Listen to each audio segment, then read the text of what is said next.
Hello and welcome back to Fire Emblem Engage. We are doing chapter 23, mostly because the other remaining paralog, the connector, is a route map. Route maps are generally harder than defeat boss, which is what this map is, so we're doing this one. In terms of setup stuff, there's not actually too much tonic-wise, but I did send Etie back into Sniper. It's like kind of been ping-ponging here, but getting the 20 range Astra Storm off to get the two bosses moving is pretty nice here. I think she also has a strength tonic. Let's see, I don't actually think there's much else in the way of tonics. I think Pandreo has a magic tonic. And did I end up giving one to Fregato? I guess I did not. That might actually be it. I think this is all just, yeah.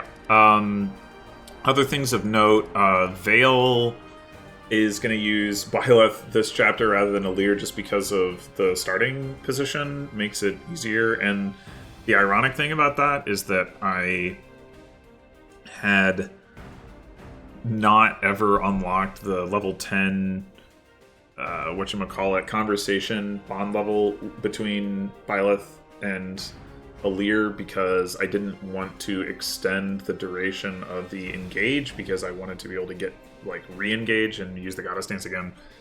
Well, it turns out that this time I want to be able to instruct further apart from when I then use the Goddess Dance, and so I want that 4 turns of engage.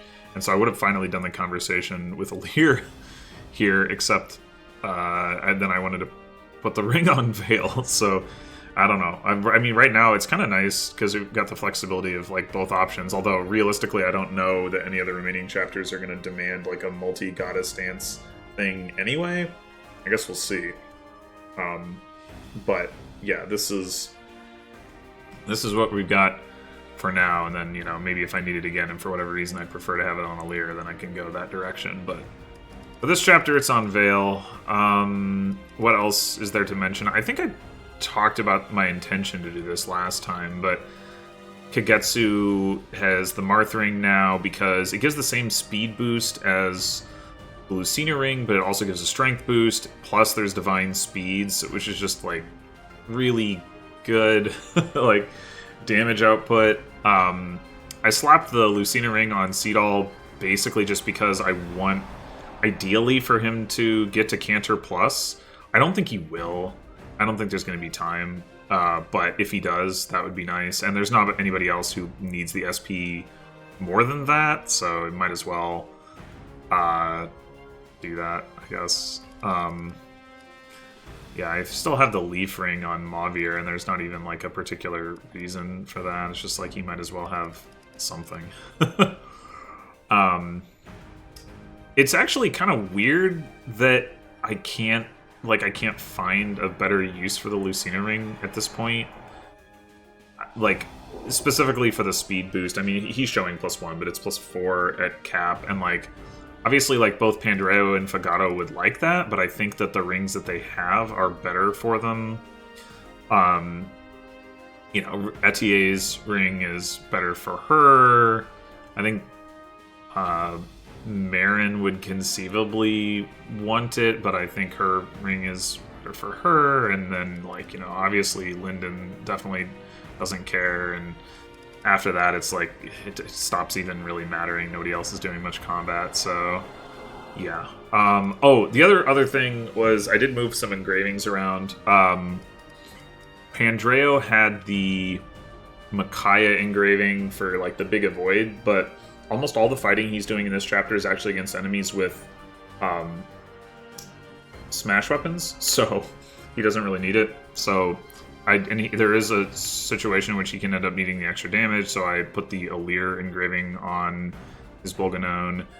And then I also put I'm like, I haven't been using the Ivy engraved Revanche anyway, so I put that on Ivy's Bolganone just to give her some accuracy boost because I want her to be able to hit things maybe sometimes. I think that's it. Like, I was actually looking for a way to use the leaf engraving, which I realized I was not currently using. I think I had that on Pandreo's Bolganone at one point, and I could have put it on there again, but I went with the Allure one. It's sort of in between the Allure one. So the Makai one drops might. The Allure one is neutral might, I think, or maybe -1, and then I think it's Makai is -3, Allure is -1, and Leaf is +1. Leaf also increases the weight, but that doesn't matter. Pandreo can handle it. And then, like, Makai is, like, 40 avoid, Leaf, or Allure is 20 avoid and 20 crit, and Leaf is, like, 10 avoid or something like that.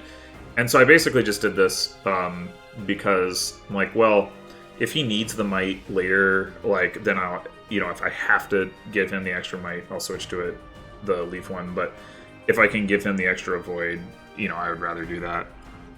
We'll see how that goes, but I wouldn't be surprised if I end up switching back to the Leaf one, but...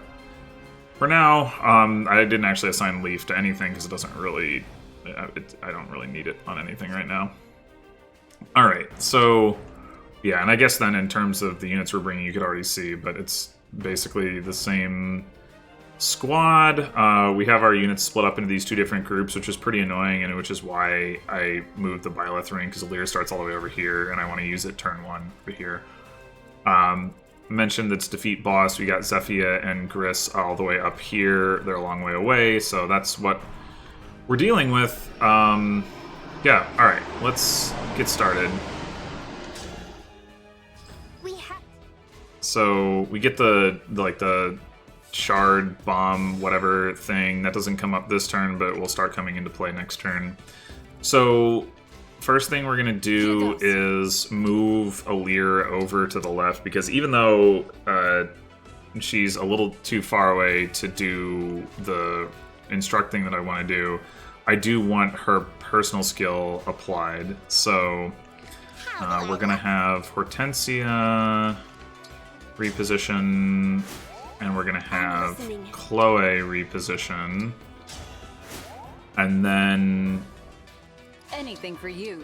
Engage Marin so that she can run over and reposition Chloe downwards, so that then we can reposition Hortensia over here, and then we're gonna move Amber downwards. And the idea here is basically, like, aside from just like moving people over, is we want to like clear the space over here because we're gonna need to maneuver, and also we're in range of this freeze staff. There's a whole bunch of freeze staves on this map, so there's 3 over here and there's 3 over here. I think there's some others in other places too, but they don't matter. Or maybe on reinforcements, but whatever. The point is that these are our 2 highest res units. I think Mavier still doesn't actually have a chance to avoid it, but Hortensia does. I have actually seen them target Hortensia over Mavier for whatever reason. It shouldn't really matter, but the preference is that they target Mavier because he doesn't necessarily need to move next turn. But in any case, so now that we've done that stuff, can also engage Veil and do an instruct, and then so yeah, the thing with Kagetsu is that he ends up needing, like, the amount of damage that he ends up needing to do stuff in this chapter is such that, like, he needs the instruct, but just a strength tonic wouldn't be enough, and then the strength tonic wouldn't make a difference, so it's like, I guess I'll save the 150 gold. Anyway, so here, all he needs is 1 crit to kill this thing, and very likely to avoid it. Avoid getting hit, that is. And then we're going to bring him back here, and then Fagato is going to reposition Kagetsu back out of the way of these enemies up here, and he will get attacked by this guy with the Tomahawk, which is why we wanted Alir over here, because that gives him enough damage to one round with the Radiant Bow. And again, it's like if he had a Magic Tonic, it wouldn't make a difference one way or another, but Alir's personal skill does make the difference, so it didn't end up giving him the Magic Tonic. It's kind of weird how that works out, but anyway, now we're going to have Pandreo come over, and he's going to engage and put down a Dragon Vein, and this is to keep these Wolf Knights from coming in and hitting him, because we got more effective ways to take care of them. Lyndon is just going to come up and hang out here. He's not doing anything this turn, but he will be. And then we're actually going to dance for Veil, and the reason we're doing this is not because we need to instruct again or anything, but rather because we're gonna do it, but just for, I don't know, support rank or whatever. But Etier with the Silver Bow has, as a sniper, has 59 attack with a Strength Tonic, and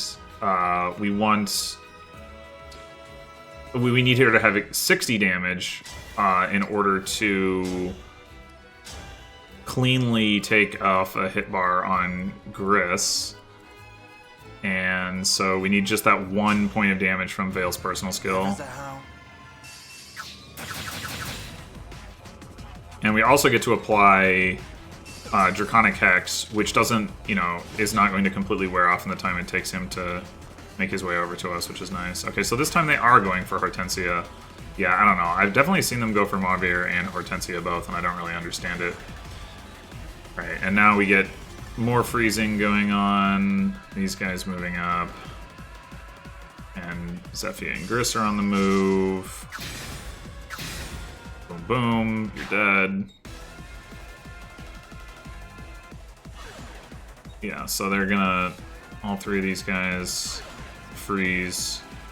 Green, it's there, and then we get these guys coming in, and so Pandreo has enough damage to one round them without the instruct. As you can see, we'd be doing 32 times 2. That was why I switched the engraving up, because there's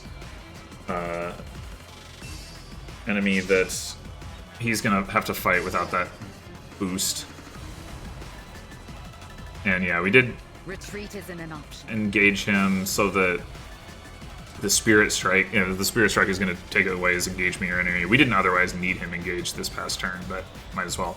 Okay, so since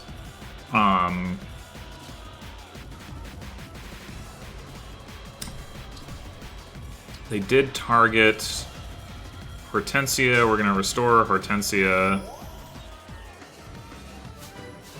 to get her unfrozen. Oh, wait. Oh, no, wait. That's... right. For some reason, I was thinking that Chloe had Cantor, but she doesn't. But that's fine. It doesn't actually matter. Or it shouldn't, anyway. Okay, so now we can engage Hortensia, and we can restore this whole group.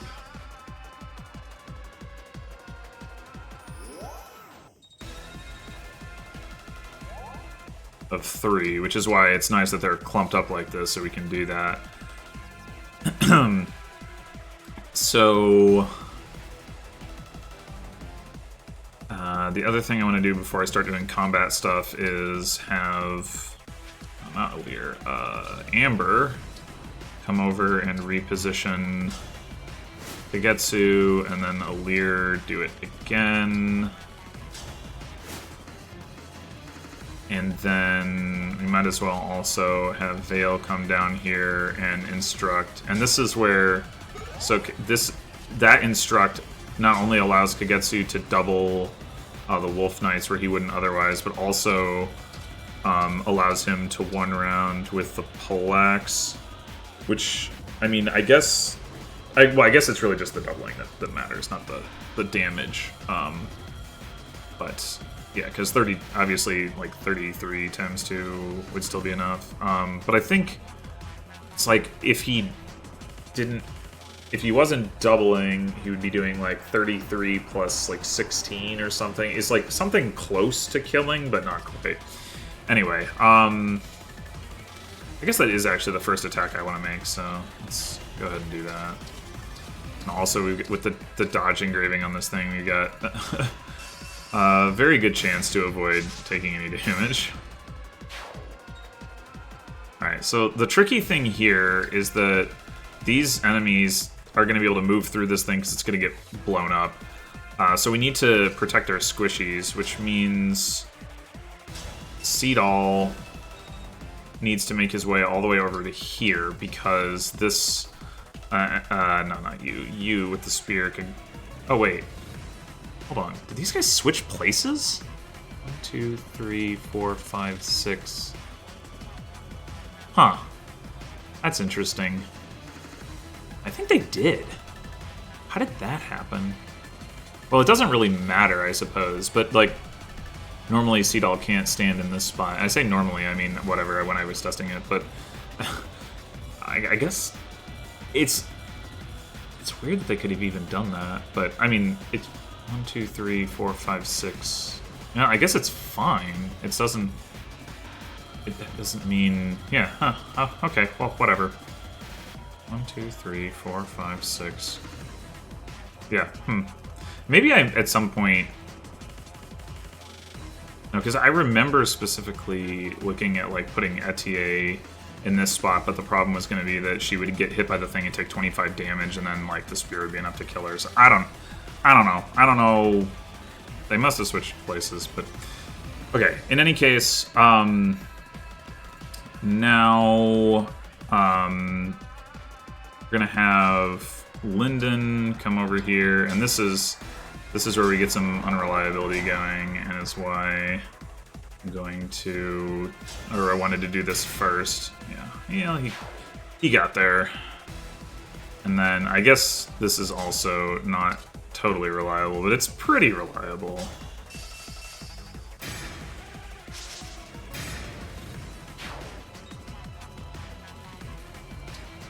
Okay, and then, yeah, so we can hide Etier in here, and now only the enemy with the spear can attack her, and she can, like, counter kill with the bow, so that's good.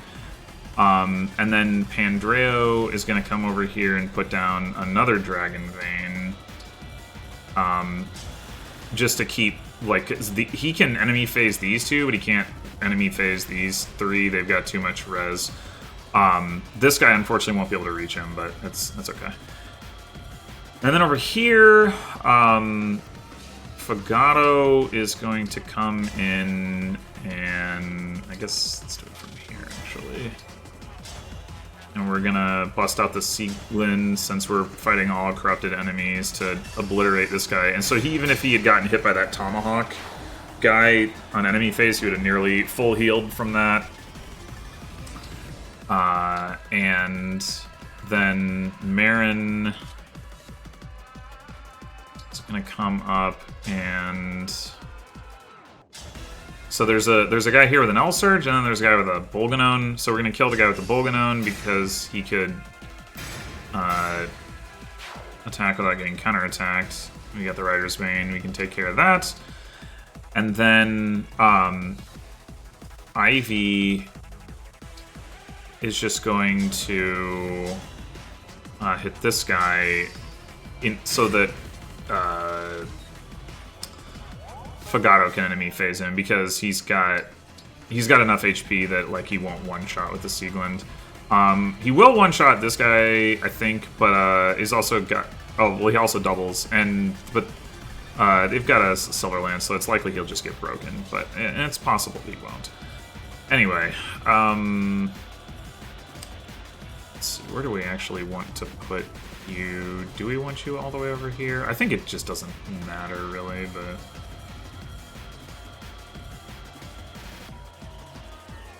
actually, you probably can't do... Yeah, from here. Okay. Whatever. We're gonna put an Obstruct down so that they have to attack Fagato. And, Oh, well, we shouldn't. 1, 2, 3, 4, 5, 6. Yeah, I guess it still doesn't matter, really, because of this thing. Whatever, let's just leave Mavir where he is.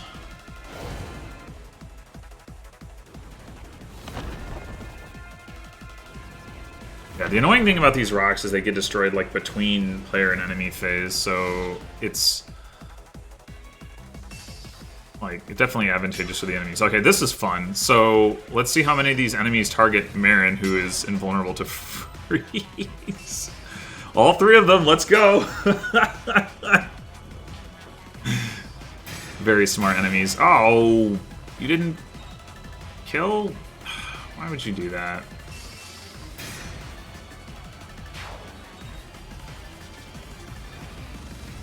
I don't think that should really be a problem. That just means that it's a kill that Etier is going to get, probably, instead of... Yeah, this is the guy right here that Pandora needs the engraving in order to 1 round. Yeah, so holdout will save him from the spear enemy, and then... Oh, you're attacking Kagetsu, even though... Okay. That's surprising. Well, alright, so... So this is the turn where I think if... I mean, maybe last turn, but I don't know. It would have been really tough. But even this turn, it's like just really tough to get into position to attack both Cephia and Gris to the point where we can kill them. So we're just gonna wait it out. This is one of the cases where, like, even though a lot of the time it's easier to go fast than to go slow, in this particular case, like, taking this extra turn makes things a lot easier. So, that being said, let's see, Gris is going to be here, Etier needs to be here, boop, boop, boop, boop, boop. Yeah, okay, that's... So she can kill the spear guy if we want. Yeah, you got the same... Either way.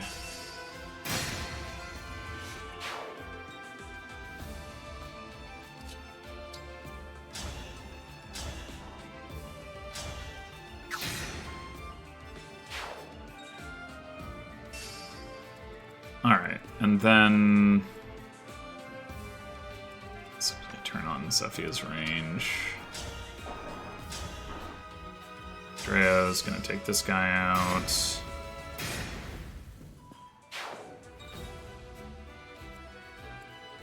And... put him here.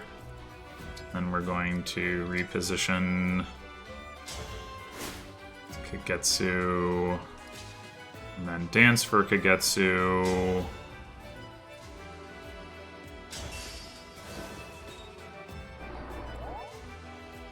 And over here and get some healing on Linden. We don't want too much healing on him, obviously, but getting him back into range to proc holdout again is nice. Okay, Fagato is going to come over here to enemy phase. This guy with the Sieglind, this one will break him, so that's not useful. So we're going to have Kagetsu come over in enemy phase. That one, and then... Let's see. I guess... We're gonna have Ivy heal up Kagetsu, because why not? And now the spear enemy, or sorry, the ranged one can attack her, but it's got a flame lance, so that's not that scary for her. And then Hortensia can sit next to her just for some support for Ivy, and heal up Marin.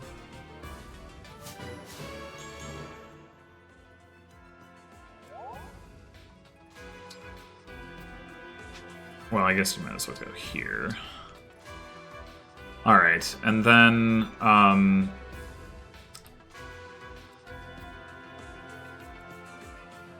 Oh, I forgot to have Veil Rally Kagetsu. Not that that's really that important, but... or Instruct, whatever.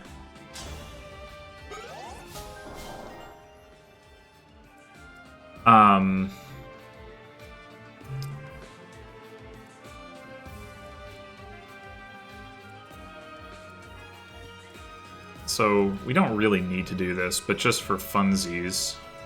1, 2, 3, 4, 5, 6. 1, 2, 3, 4, 5, 6, 7, 8, 9, 10, 11, 12, 13, 14. Meow.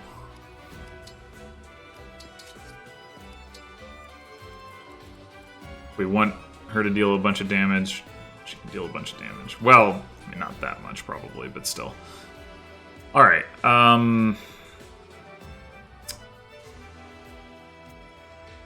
what else do we want to do? We want to put somebody over here to reposition Fagato for next turn.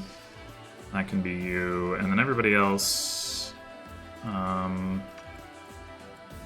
it's pretty good to just chill out. I guess we could reposition Veil a bit. I don't think that should matter, but...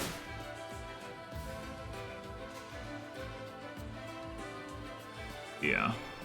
Oh, wait, I almost forgot. I do need to...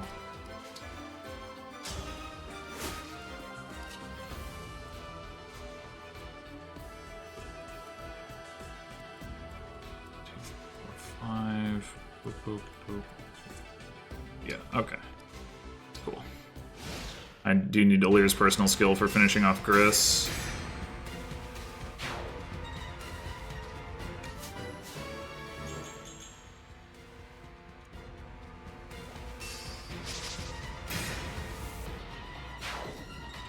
Oh, I was probably supposed to equip the poleaxe, actually.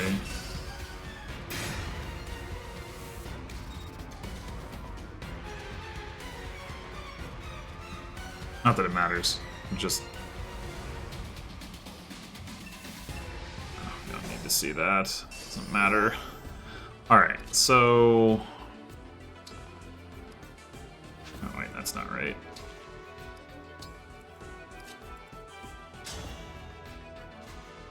Oh, maybe we didn't need that? 20... oh, no, we did, yeah. She's like 1 damage short of 1 rounding without the personal skill. Before she reapplies Draconic Hex, anyway.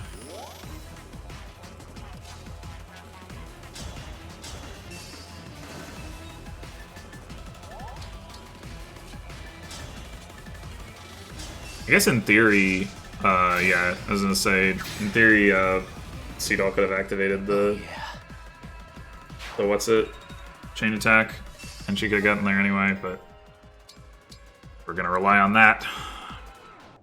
Alright, so now...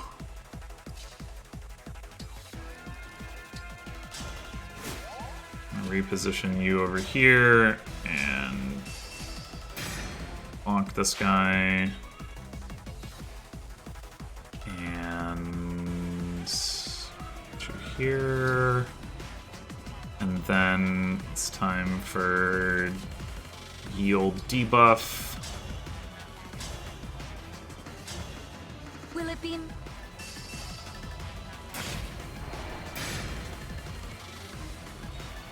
Gets the crit, alright. Not needed, but sure. I think that he did do that, though. I wonder...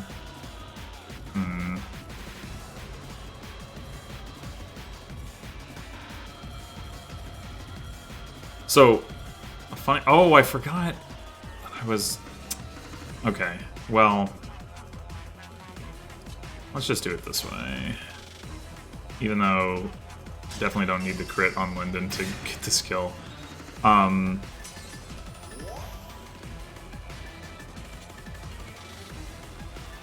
See, like, we have more than enough firepower at this point. I'm just gonna use the Mercurius for bonus XP. Okay, just crit her and yeah, sure. Bonus XP for you, but not for others. But the thing I was gonna say is that the funny thing is that Zephyr has enough HP and I guess defense that even with a crit and with the debuff, Linden can't kill her from full HP. Although he's doing 24.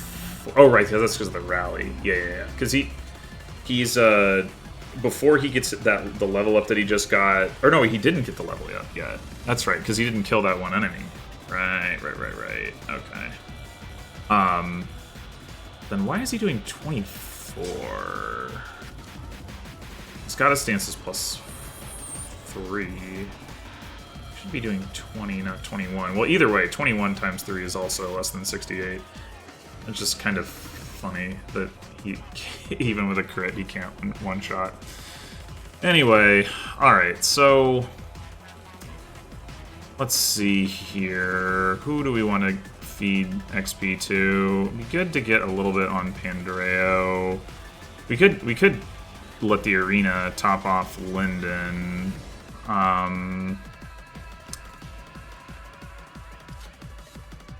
Pandreo can do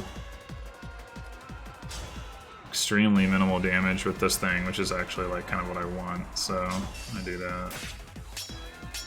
Yar.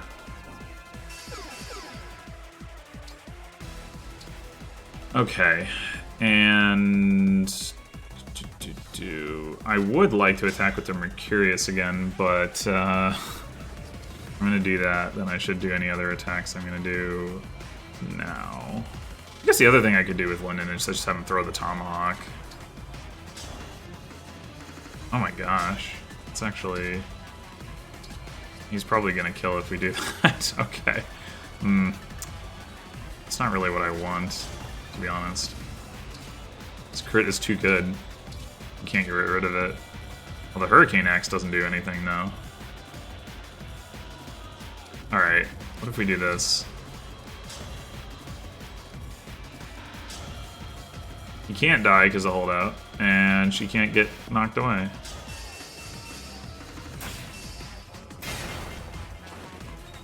There we go. And there's that strength level up. Alright, and...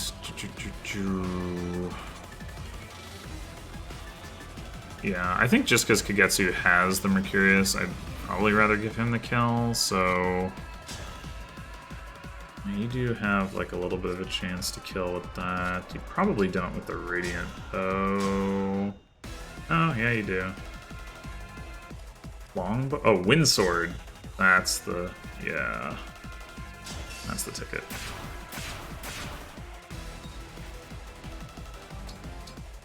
Alright. Oh,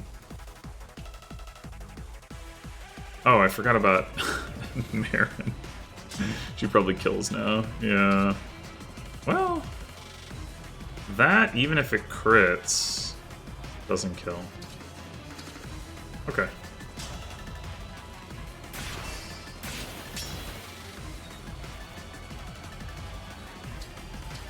Alright. Enough screwing around.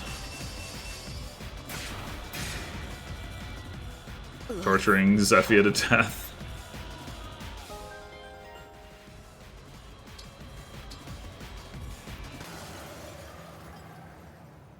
We did it. We did it. Yeah. So, definitely, like, I think it's almost certainly doable in 3 turns. I'd even believe in 2 turns. 1 turn seems like it would require a pretty specific setup, but it just seemed easier not to have to deal with like getting around like to that like little bitty area with the fire like. There's like, because where Zephyr is, like, there's like fire blocking stuff off, and there's like one of the big dragon or worm things, and you'd also have to get somebody up to where Gris is and dance for them, and I don't know, 5 HP bars was a lot from that distance, given that also is like part of it's just because my units were kind of spread out, which maybe I could have avoided, but yeah, whatever.